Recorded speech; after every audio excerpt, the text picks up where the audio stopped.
I think Thom Tillis got a little bit tired of the game. I think like every senator has to be a warrior, and more importantly, they have to be a happy warrior. And I don't think he was a happy warrior anymore. The governor has been clear he's giving it strong consideration. He's going to make a decision this summer. He's going to let everybody know as soon as he gets to that decision. But the biggest change in a Roy Cooper versus Thom Tillis race is that now Thom Tillis will not be the lead story in the U.S. Senate race. Roy Cooper will be. And I think he will face scrutiny that he's never faced before. Hey everybody, welcome on in to Tying It Together with Tim Boyum. I am Tim Boyum here with producer John McHugh as always. How are you, John? I'm doing good. Little time away. Nice to refresh. Nice to be back, though. Yeah, well, it's going to be, if we thought we were going to get a quiet summer, we're not going to get that with the U.S. Senate race. I don't know about you, but I normally don't like to focus on the horse race stuff about who's in, who's out, who's up in the polls, but I have to admit, I'm pretty fascinated with this Senate race. Oh, yeah. I mean, especially at this stage in a race, usually it's just rumors and it's not worth getting worked up over, but it's interesting. It's very interesting now.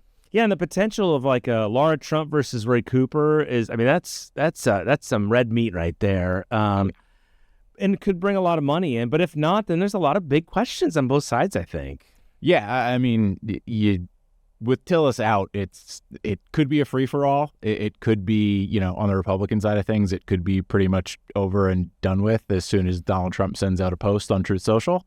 And, on the other side, if Roy Cooper decides not to run, that's wide open. Yeah, wide open with a lot of people potentially. So when I heard this news, I wanted to get these guys on that are our guests today. Sitting in the hot seat, Morgan Jackson from Nexus Strategies. He reps Roy Cooper, so yes, we'll ask him about that. He reps Josh Stein, the current governor, has helped rep presidential candidates in the state. On the other side from the indie group, Jonathan Feltz, he has repped Ted Budd, the current Republican as well, and is a hero right at the beginning, has a fancy little mustache, and we'll ask him about that origin. So let's get right to it.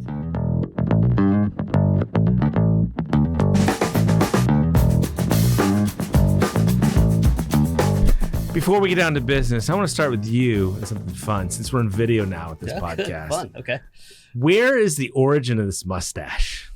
I'd always liked the handlebar mustache. Every November and the whole No Shave November thing, I would start doing it. I let it go for about 3 months with the American Bankers Association when I was working there.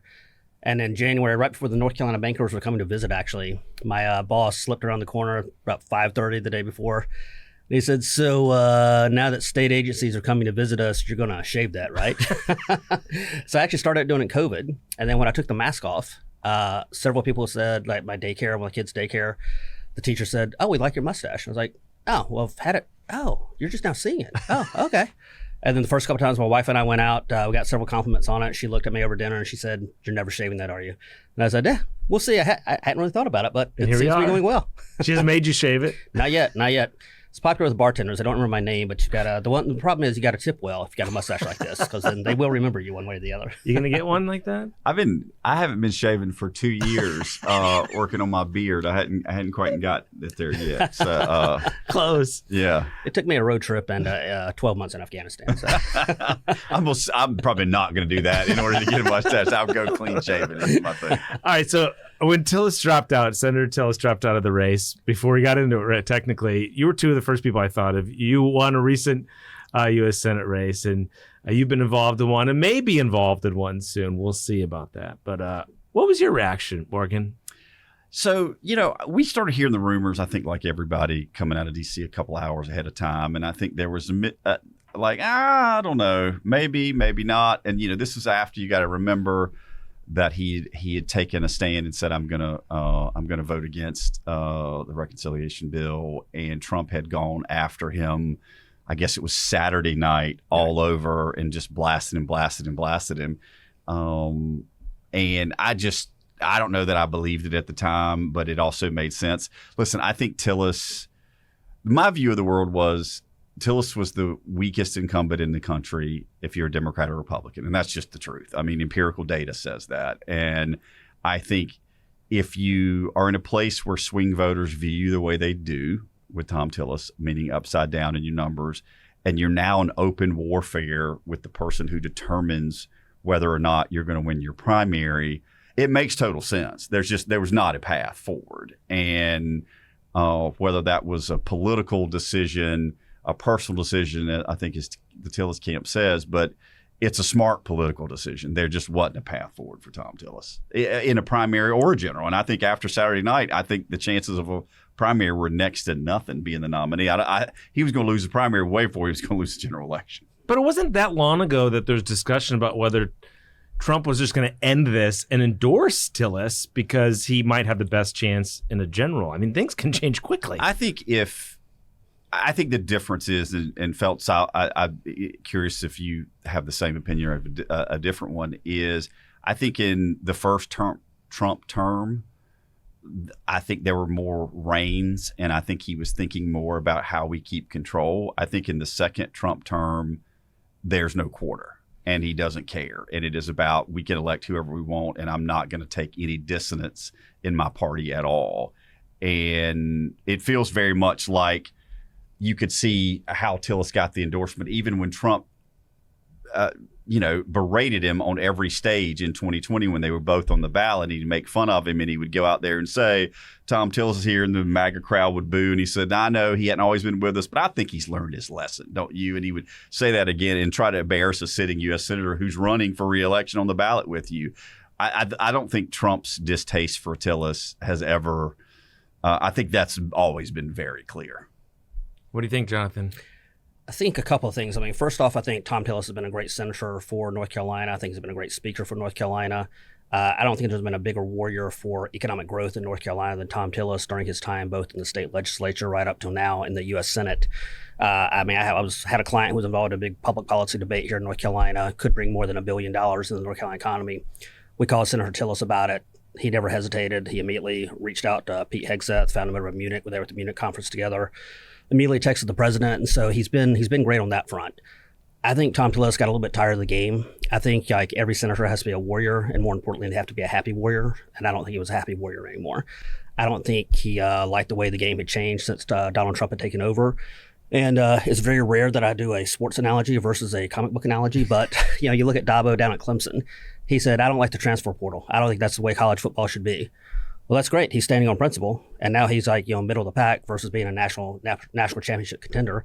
I think Tillis had kind of the same challenge right now in the current environment, and that's not just related just to Trump, but it's just deal makers and compromise and people that want to work with the other side. That's not popular in either party right now, and that's just what the political reality is. But Jonathan, did you not get the sense even a few months ago that they were going to try to work this out?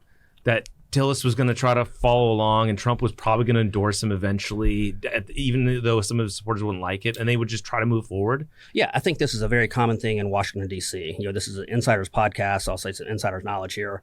Oftentimes, the two principals, they get along just fine. But the problem becomes at the staff level. And I think some of the people around Donald Trump really did not like Thom Tillis, caused him some problems, caused Tillis to lash out a few times. I think if Thom Tillis, like last December, had gone to Donald Trump and said, "Hey, I'm with you most of the time. I need your endorsement. Will you endorse me? I've defended your record." I think it would have gotten the endorsement. But Thom Tillis chose not to do that. So, Morgan, does this make things, are you excited?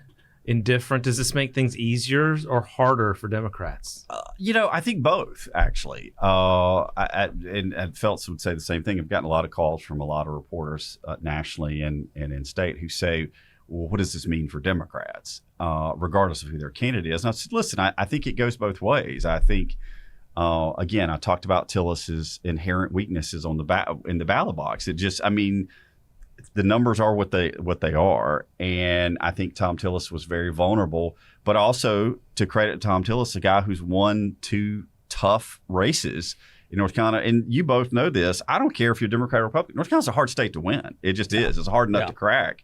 It's a big state. It's a very expensive state, and so when I think about it, I think whoever is now the going to be the new nominee for the Republican side is somebody that has never won a statewide race, most likely. At least none of the names that are bandied about have never won a race statewide, but more importantly, aren't battle tested in the fact that they've ever won a general election that had had swing voters that made the difference. If you're a member of Congress in North Carolina right now as a Republican, and the 3 or 4 that are actively apparently considering the Senate race, they've only had to win a primary because the districts, the way they are so overwhelmingly Republican drawn by the legislature, is You just got to be the furthest to the right to win the primary. But those folks, yeah, they've won a general election, but it's none of them have been competitive. And I think it's a different thing to have to change your view and your focus. So on each level, if you understand what I'm saying, I think it changes the trajectory of the race. I don't know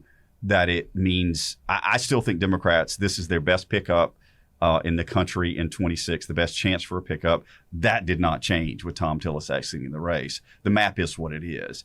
And I do think being able to know that as Democrats that we're going to go up against somebody who's never been battle tested in a general election, in a tough general election in North Carolina, is a good thing for us ultimately. I guess the reason I ask is that I think a lot of people would say, look, there's a more likelihood that they're going to get a much more Trump-aligned, harder right type candidate. Right.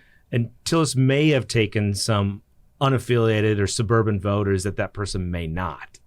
Listen, I think there's a lot of truth to that. And I think if you look at the big ugly bill is ultimately if a member of Congress or even Lara Trump as a potential nominee would have voiced major support for cutting people off of Medicaid. And Thom Tillis, by the way, I don't care who the candidate's going to be, is going to be example number one.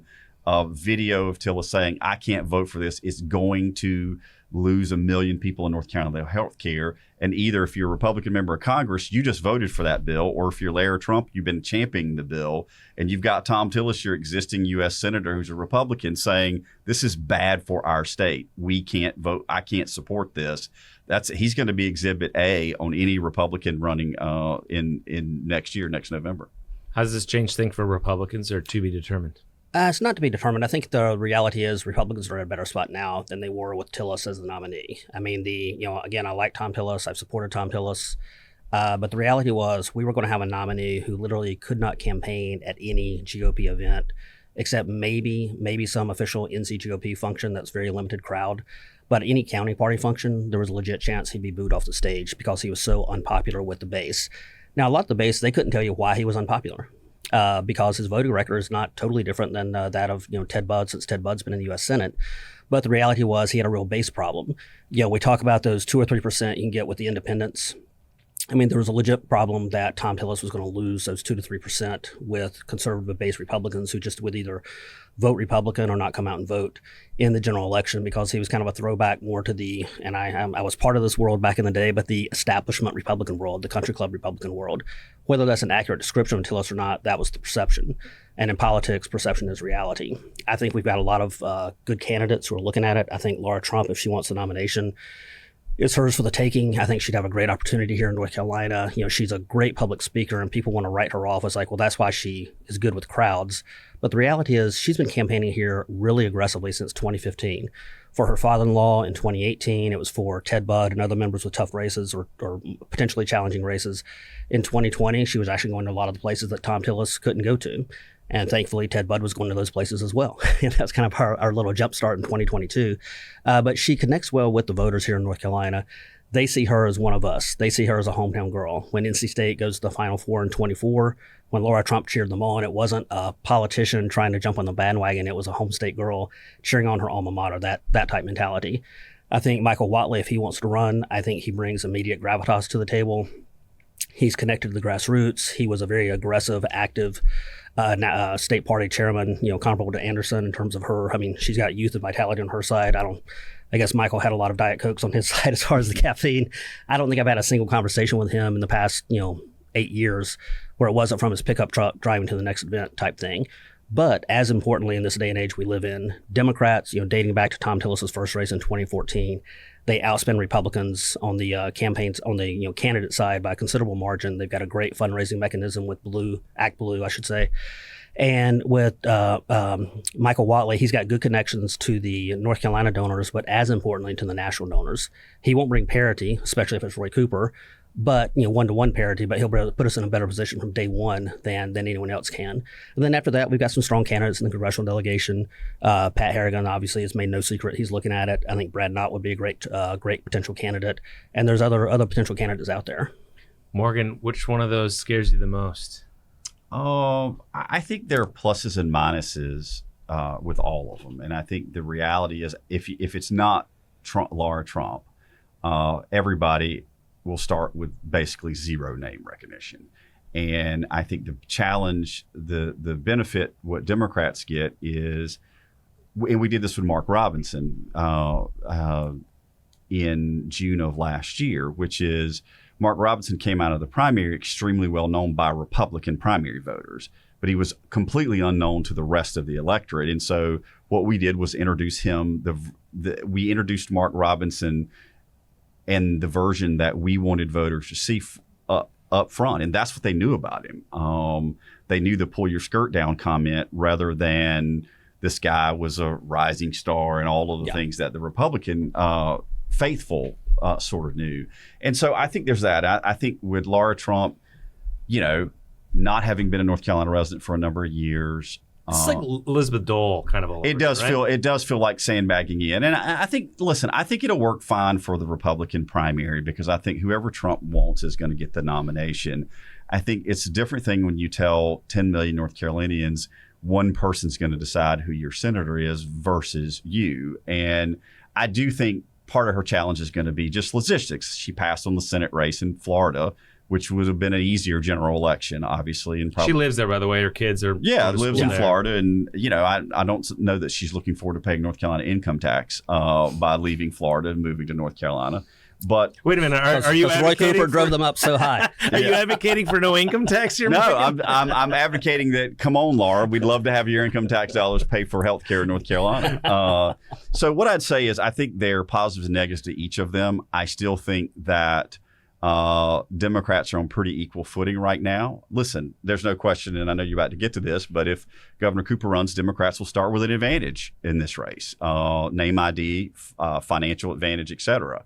But I think an unknown Democrat or someone, there are a number of people who want to run if the governor ultimately declines to. I think all have a real chance to win. Do you think Laura Trump not living here and living here for quite a while would make a difference? We mentioned Elizabeth Dole. That was in the early and mid 2000s that she ran. She did win the first go round, and I don't think it necessarily impacted her a lot. It's a little hump she'd have to get across. She'd have to have a good message and have to have a really aggressive campaign, getting around to all 100 counties, that sort of thing. I think also with her 100% name ID from the very get-go, I mean, that Senate campaign would spend a lot more on logistics and advance and operations than what the traditional Senate campaign would, just because of all the things that go into having a quasi-celebrity drop in the state. But I don't think it would be as big of an issue as what Democrats want you to believe it would be. I think it would actually be comparable to Elizabeth Dole in that, Elizabeth Dole, a lot of her achievements that she was known for in North Carolina were done up in Washington, D.C., and they were great achievements, to be very clear. It's, appreciate Josh Stein and the legislature and others, having Elizabeth Dole Day a few weeks ago that honors someone who really was a trailblazer. But I think, again, Laura Trump, what a lot of folks don't appreciate is she spent a lot more time here campaigning than what a lot of folks realize. Every one of her rallies were not covered by the press. Every one of her rallies were not 1,000-person rallies. Sometimes they were like, 25, 30, 50 people at a chicken stew or whatever the case might be. And so she's been here a lot more and been in a lot of other places and a lot of the remote corners in North Carolina where you had to go to because we needed to maximize turnout in those little spots to offset the turnout in the big spots, like the big urban areas where the Democrats were running up to score. And so she's been a good warrior for the GOP here in North Carolina. Do you think, is it a matter of Trump being a kingmaker here? There are some people I know out there that believe he should stay out of it and that there should be a full primary process. How is Pat McCrory doing these days? I knew that'd get a laugh out of Morgan. Well played. Mark Robinson was a primary too now.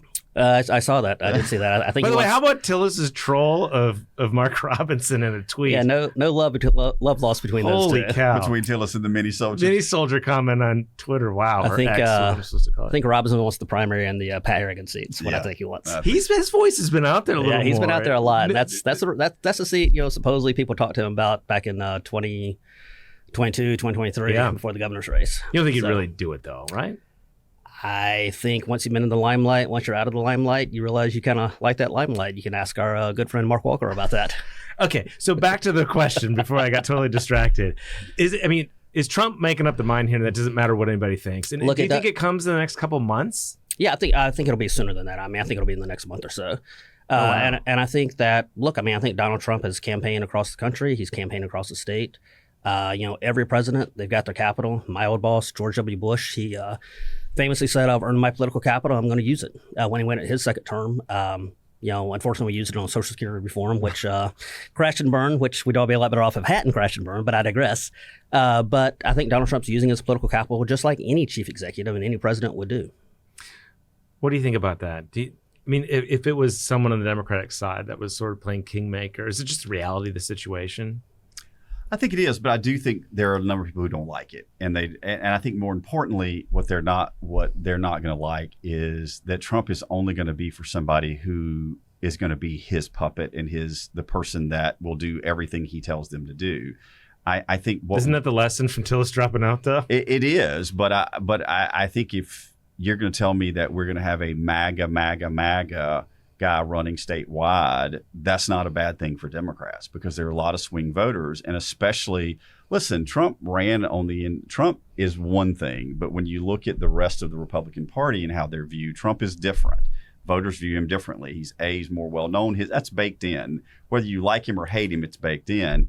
But the challenge for other Republicans is how to govern and campaign like Trump when you don't have that sort of star appeal or that universal name ID. And Trump is very Teflon when it comes to actual things sticking to him with voters. But I would tell you, the thing Trump campaigned on, I said this, and Jonathan has heard me say it before Tillis dropped out, was I think Democrats make a mistake by focusing on Trump all the time because the truth of the matter is Trump won. That game's over. But I think all of the things that Trump has campaigned on, which is I'm going to make prices go down on day one, that this economy is going to be better because I'm president than it was. And we're 8 months into this presidency and prices on working families are only higher every single day. And Trump's erratic behavior on tariffs is directly juicing high prices. And there's nothing that happens in this big ugly bill that is going to provide people health care. It's going to take it away from them. And so I say that to say that might not stick to Trump, but that's going to stick to the Republican who is not as Teflon that runs for the Senate, that has to answer those questions to swing voters who are concerned about losing their health care, concerned about the fact that everything they purchase is more expensive than it was 12 months ago. And Trump, I'm going to lower them on day one. I'm going to lower prices on day one. And that's not happened. So you're going to have to hold. Trump may not be able to be held accountable electorally, but the Republican Party and the Republican nominee will be. All right, so let's get to it. You knew I was going to ask you about it. Former Governor Roy Cooper. Bring him on in. I'm just kidding. I wish you could bring him. He announced yesterday. I don't know what you're doing, Tim, on this podcast. Well, then tell us what he announced. Come on. It was on a new social media network that we founded. So it may not, maybe nobody subscribed to it. No, listen, all seriousness, the governor has been clear. He's giving it strong consideration. He's going to make a decision this summer. He's going to let everybody know as soon as he gets to that decision. He's getting, as you can imagine, the poor guy can't go to the grocery store without people saying, you have got to run for the United States Senate, and please, and please, and please. It's probably just weird for him going to the grocery store again. I'm sure. He didn't have to do it for 8 years. I'm sure. Yeah, I saw him at Publix a time or two. No. When he's governor. Yeah, Did you really? I'll defend him there. Yeah. That's the thing about Roy Cooper is like he's just the realest person you know, and there's not a lot of pomp and circumstance. He's puts on his backpack. Governor Stein told me he still goes home and power washes sometimes. It's like a stress relief. Anyways, I didn't mean to interrupt you. It is. But anyway, the governor's is strongly considering is going to make a decision soon in this summer. And so until that time, I think what we hear from most Democrats is we want to give you the time to make the decision. We want you to run. If you don't, and there are a number of candidates who said, I want to consider it if you don't, but I want to give you the time to make it. Because Democrats universally believe him to be the strongest candidate. I think even in some polling numbers that were released yesterday, it shows him even not being in office for 7 months that his favorables, his traits and things like that look very good. And voters still have a very fond view of Roy Cooper. So what I find interesting about this decision is, I remember asking him for felt like a decade about whether he was going to run for governor or not. And it was always, the time's not right. He seems very cautious about his decision making. Maybe cautious isn't the right word, but it's a decade and a half. And then, it was never the right time. And then it was, and I'm not so sure he desperately wants to run for Senate, but I do think there's this pressure among Democrats, particularly nationally, that they need him and almost would guilt him into running. Is there a lot of national pressure on him to be the savior? Oh, sure. Well, but part of it is Democrats nationally are looking for hope, and they're looking for. We had a rough election cycle. I mean, you and I have talked about this extensively. We had a good cycle in North Carolina, but nationally it was largely because of Trump. It was everybody's been sort of a bit in depression and head in the sand and other things during that period of time. And what we're seeing is Democrats are now finally 8 months later starting to get excited and get in fighting mode and things like that. And they want to field the best candidates ever because they want to make sure that we can take back control of either the House or Senate or both nationally. And so there's a lot of, it's easy to do the math and say there's no question Roy Cooper gives us the best chance to win if you're a lay Democrat or a reporter or an activist or a donor. And so they're giving him space to make that decision. But yeah, it's people really want him to run. Can you give us any insight? Is it hard for him, dealing with this all the time or wrestling with the decision? Or so he I don't want to put you in a bad spot. I'm just curious. No, it's a hard decision, right? It is a hard decision. The thing I'll tell you about Roy Cooper and that I have always, and I think everybody's worked for Cooper, and I've worked for him for along with a lot of others for over 2 decades. I'll tell you, you got to trust the man's judgment. Is that he has an impeccable sense of timing. He doesn't make, and interestingly enough, he's never made political decisions about why to run for an office or not. The timing has not. And everybody, I think smart politicians know it's like the stock market. You can't pick timing. You can jump in today and a year from now, you have no idea what the world is going to look like. Today. Right. And much less next week. And so, but Cooper has always come to these decisions, whether to run or to not run, in a very personal way about how it affects his family, how he wants to serve, what's the best way he can do things for the state and the country. And this is no different. And he's going to make the right decision, whatever it is. And I have complete confidence in that, is because he always has. I've laughed over the years, he was in Phelps. I can't remember if we ever talked about this, but even as you go back to 1994, Tim Valentine, who was a member of Congress, said, I'm not going to run again. And it was his hometown member of Congress. Yeah. He said, I want to endorse you from my announcement speech and stand up beside me.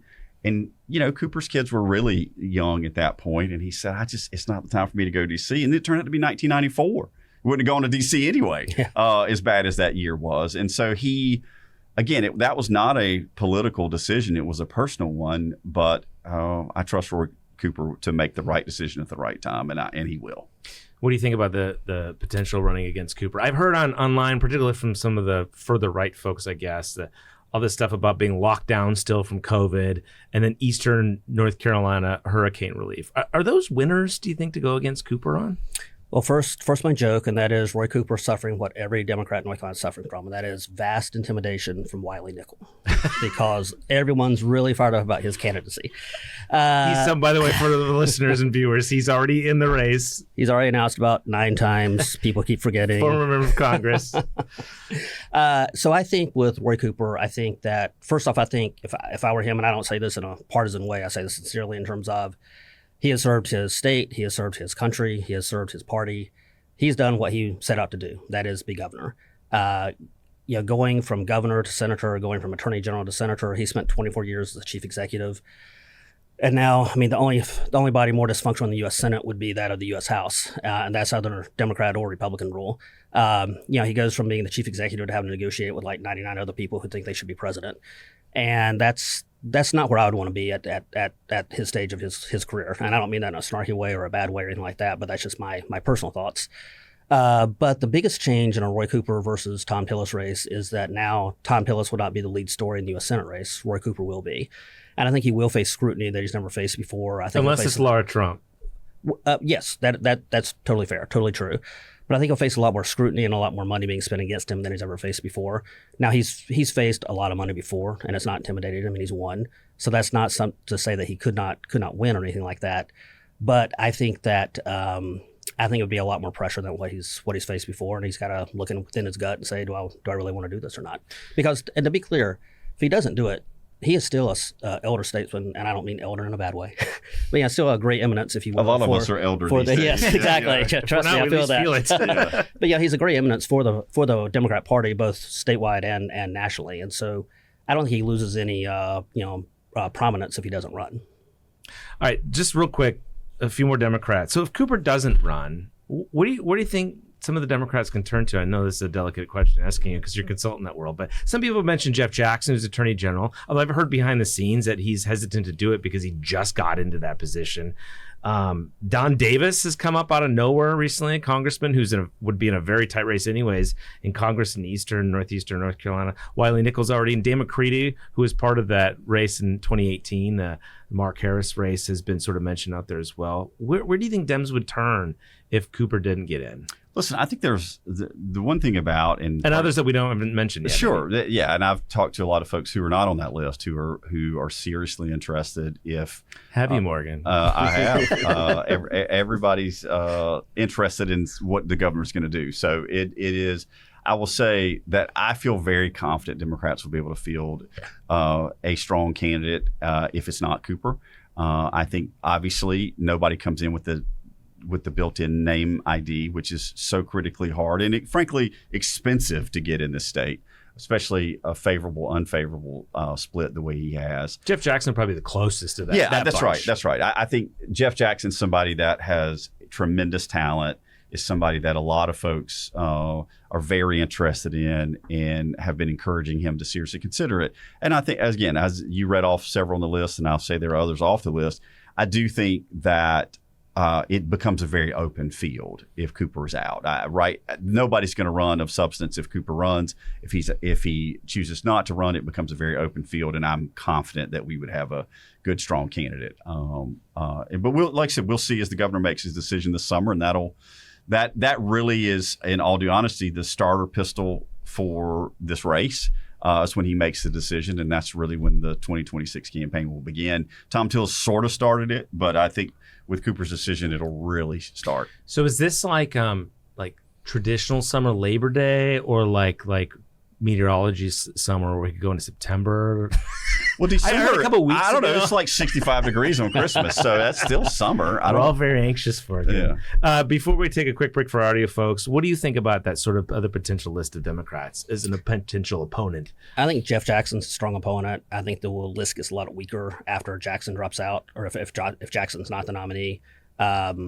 But they'll all have a ton of money. They'll all make it a big race. And the reality is we'll have that usual 6 to 10% in the middle who are trying to decide if they want to vote on one issue like Democrats want them to, or if they're going to vote on a bunch of issues such as border security, crime, the economy, things like that. And I feel very confident for Republican chances. All right. For those listening on audio, we're going to take a quick break. We'll be right back. Those of you here on YouTube, stay with us. So, Morgan, what has the last month or so been like as someone that reps Roy Cooper? I can't imagine. It's just been hot, man. I'm like turn the phone off, right? everybody else. It's 300,000 degrees. Is it every day. wild, though? Yeah, I mean, everyone it in is. D.C. is like, we It got to have an is. answer right now. It's literally every day the national press that call to say, okay, so I'm checking in because it's Monday. I'm checking in because it's Tuesday. I'm checking in. There's a ton of, hey, I need to know I'm going on vacation this week. Anything going to happen? I'm going on vacation next week. And that's been coming for the last 6 weeks as everybody's like, I just don't want to miss it. I'm like, me either. You can respond. You get back to everybody? Yeah. Wow, that's nice of you. I tell them no news today. Do you remember what that was like, 2022, that Senate race? Starting around June 21 or 22, I remember what that's like. Yeah, the famous Trump endorsement. Exactly. What is it like dealing with the national press versus the state press? We're pretty nice here in North Carolina, right? Yeah. They're, what we see is the competition nationally is much greater. It is everybody. If you're New York Times, if you're Politico, Washington Post, I mean, we could go on and on and on. You're all trying to get the scoop, and so you're a little bit more aggressive than Spectrum or News and Observer or AP or whatever locally, or even any of the TV stations here. But nationally, it's like they live in an environment, and Jonathan will tell you that they're just rumor laden. Right. The White House. I mean, excuse me, the Capitol and the White House, but DC in general is like if you were in a retirement home. Yeah. Everybody's gossiping gossip, all yeah. day long. And so everybody has the scoop. And they always call and say, I've heard. I mean, I got a question yesterday. Hey, I hear Cooper's announcing tomorrow, meaning today. Any way we can get him on tonight to preview it? And I'm like, To preview it. yeah. No announcement scheduled for tomorrow, but thanks. But the funny thing about that is they say that with utter sincerity. Yeah. And you're like, don't you think I would know if that, I mean, or if you were the guy, don't you think I would have called you by now? I mean, that type thing. But it's not only the tier 1 reporters, though, it's also the tier 2 and the tier 3. And I don't mean quality reporting, but just where they are in their career. Yeah. And they're going to be tier 1 next cycle. So you don't want to totally dismiss them. And so you're spending like all this time laying everything out and because no matter how much research they've done, no matter how much gray eminence they have, they don't know North Carolina. Like Morgan knows North Carolina, and like I know North Carolina. And so a lot of education, a lot of spin, but you got to treat everyone kind of the same in a lot of ways because they come back and bite you in the rear end. What's fascinating though is that those scoops to me are more important for inside the press world than nationally. They are. And their bosses than it is with the American people. 100% are. I've learned to not freak out about that kind of stuff as much as I used to. You want to get in between Axios and Politico of who gets the scoop. I mean, it is just like, and they will push the envelope to make the scoop a real scoop. We had something just the other day where it was like Roy Cooper leaning to run, and it was the same quote I gave every single reporter. I saw that too, and I was like, what? But there was nothing in the actual article that led me to believe he was more leaning to run. Editors and everything else. Oh, yeah. So I did have a reporter call me the other day and say, hey, I hear Cooper's announcing this week, and that was like a week or two ago. And I said, I don't think that would be the case. Is there anybody else who might know? Do you not know? And I said, Cooper. I said, yeah, I don't. Clearly, I'm not in the loop. So Do you think go back to your other sources. And Is there a they'll give chance you they an make interview. that stuff up, hoping that you'll say something or release something? I just think the rumor mill in D.C. is just ridiculous. It's its Rumor own mill and the ecosystem. competition. I mean, it's just Yeah, they yeah. I mean, and they're just like every other press corps where it's like they're facing financial challenges. Yeah. They got to justify their existence, and in their case, they've all got a big expense account because it's DC and they're traveling and this and that, and it's a lot going on. Yeah. All right. Well, so do you know when Cooper's gonna? I heard he's gonna announce next week. Yeah, I'm waiting to be told. I don't know. I'm hoping your source will confirm it for us. If I hear anything, I'll let you know. Yeah, if you would. Okay, Yeah, Phelps I'll will do probably know first, so you should ask him. All right, guys. Thank you. Good to see you. that. Thank you. Great to be here with you always. If you want to keep up what's happening in North Carolina politics and hear more conversations with the people shaping our state and beyond, subscribe to our channel and let Spectrum News be a resource for balanced, in-depth political coverage, elections, and issues that matter to you.